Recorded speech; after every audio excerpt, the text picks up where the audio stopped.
What closed the show last night was the Vince Undertaker Shane confrontation. Vince, comes out. What if? Imagine, the victorious Shane McMahon promising to usher in a new era. It won't happen. I'll win. Taker comes. He introduces Taker as his instrument of destruction. Taker comes out. He calls him out for putting his arm around his hand around his neck. Then immediately backtracks and apologizes. Shane comes out, calls Taker Vince's bitch, and then the scuffle ensues.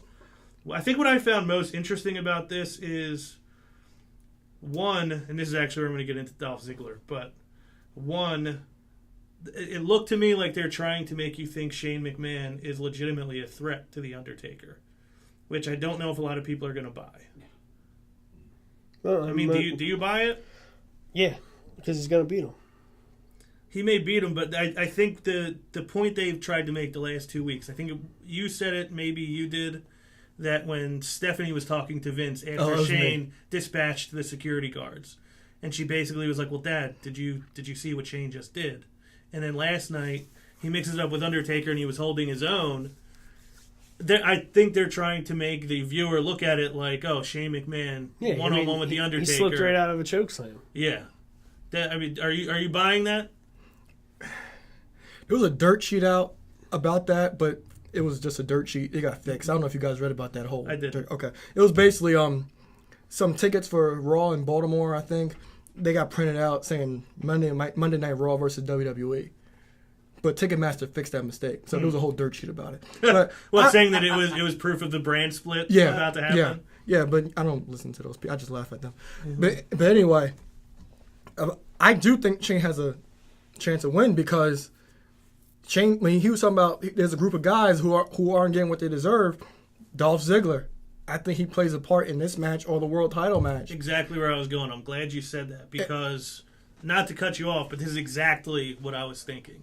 Last week they have the whole thing with him with the tweet, and then they bring up Survivor Series when he put an end to the Authority. I'm like, why are you even talking about that now? Like, you didn't pay it off 2 years ago when it happened. Why are you making it relevant now? Then he comes out last night to confront Triple H and Stephanie. I'm like, why? Why is Ziggler involved in this? Then he loses, and then when Shane said this, he talked about these guys who are not living up to their potential. He said, I'm fighting for the fans. I'm fighting for the new era, the new legacy. And then it clicked to me, maybe they're bringing this Dolph Ziggler Authority stuff up because he's going to help Shane actually wrestle control away from the Authority again. But the thing is, I don't think it would just be Dolph. No, but you think that's I think Dolph will be going. a part of it. It's an opportunity. You should have heard the dirt sheet I heard before this. It was so good. They named every option, and they called themselves reporters, and they named every option as common sense. They say he's gonna help Roman Reigns. He's gonna help Triple H beat Roman Reigns. Then they say, oh, he might help Shane. What are you reporting? What are you telling us? You're telling us common sense. But I thought Bullet Club. Maybe Balor comes in, but I think that's like the biggest rumor in the world that the lights are going to cut off and everyone from Bullet Club's going to show up. But I think they're going to NXT because NXT made mention of Bullet Club last week when Balor was against Neville. But I don't know. So did Edge and Christian. Yeah, true. But I don't know. But I think that there might be a group of guys that help Dolph win this match. Shane win this match. It can't just be just Dolph. I do agree with that. It's not going to be just Dolph Ziggler running in to help. But I felt like this is where, because I mentioned last week that they're using the word authority so much the last 2 or 3 weeks. And it makes me feel like they're hyping you up to think we can't be beat, you can't stop authority, and this is where it ends. I mean, if they go with the direction with Dolph, I think that'd be kind of cool just because if you look at it, until that last hour of Raw, you didn't expect that. You didn't expect that a week ago. You didn't expect that when that match came up. Dolph Ziggler was the last person anyone was thinking would have something to do with this match.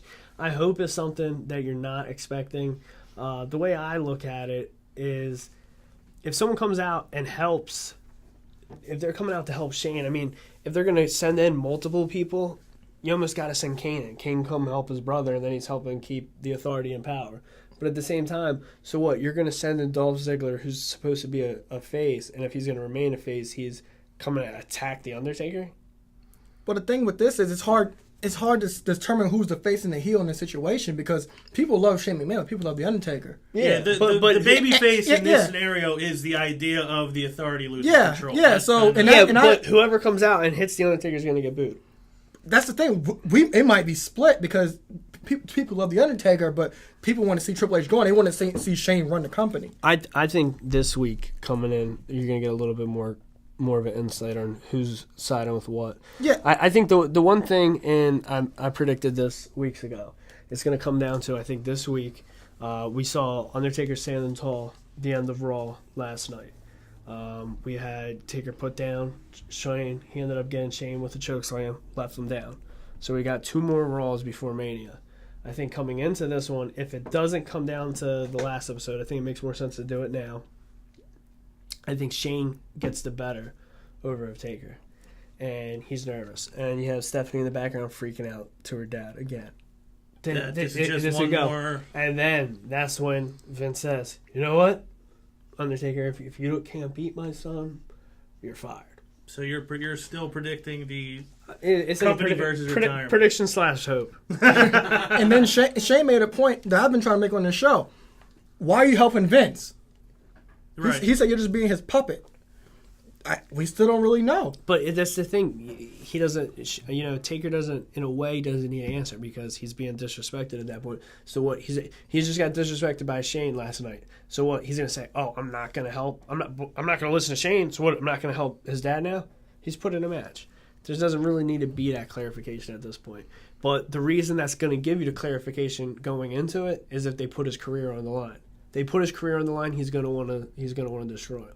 That's the point. That's the point. If Vince has to say that, he has it's still time for it. But the thing is, Vince, we're getting really close. We're getting close to it. But Shane did mention, why are you helping this guy? Right. And then if Vince says if you don't win this match, you're fired, that will light a fire under the Undertaker and have him do everything to win this match. Well, that's why it made sense that they made this match so far in advance. Because they've built it a little bit. They've been building this one good. They've been building it good.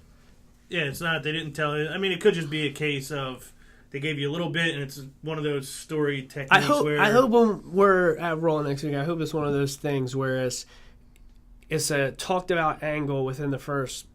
If it's not the opening segment after the first match, they tease talking about it, and going into the 10 o'clock hour, they talk about it again, and they finish the night off with it.